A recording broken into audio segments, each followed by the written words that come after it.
একদিন কোম্পানির সিইও নিজের আসল পরিচয় লুকিয়ে এক সাধারণ কর্মীর মতো নিজেরই ফ্যাক্টরিতে কাজ করতে এলেন। যখন তিনি ক্যাফেটেরিয়া এলাকায় পৌঁছালেন তখন এটা দেখে অবাক হয়ে গেলেন ওখানে শুধু ভেজিটেরিয়ান খাবারই পাওয়া যায়। তিনি বেশি কিছু না ভেবে সরাসরি কিচেনে গেলেন এবং হেড শেফের কাছে একটি চিকেন ড্রামস্টিক চাইলেন। কিন্তু হেড শেফ শুধু নাই করলেন না, বরং তাকে খারাপভাবে বকাঝকাও করলেন। শেফের এই দুর্ব্যবহার দেখে সিইওর মাথায় রাগ চেপে গেল।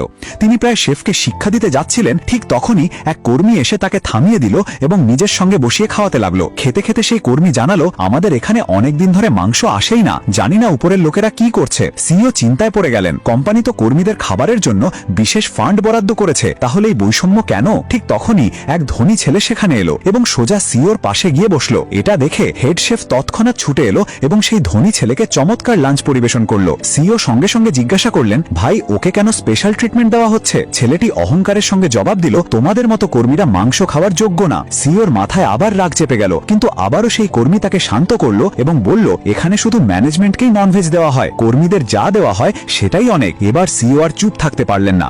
তিনি টেবিলে জোরে হাত মেরে বললেন, যখন কোম্পানি ফান্ড দিয়েছে তখন বৈষম্য করলো কে? ধনী ছেলে হেসে বলল, এই রুল আমি বানিয়েছি, এখানে আমিই বস। জানা গেল সে আসলে ফ্যাক্টরির ডিরেক্টরের ছেলে।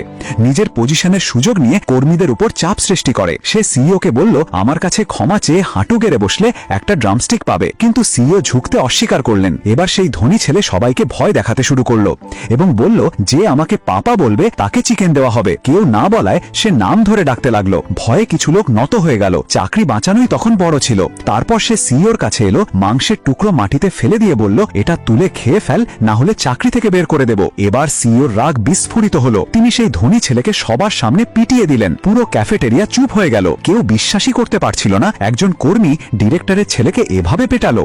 এখন প্রশ্ন হলো, যখন সেই ছেলে এইচআরকে ডাকবে আর সামনে দেখা যাবে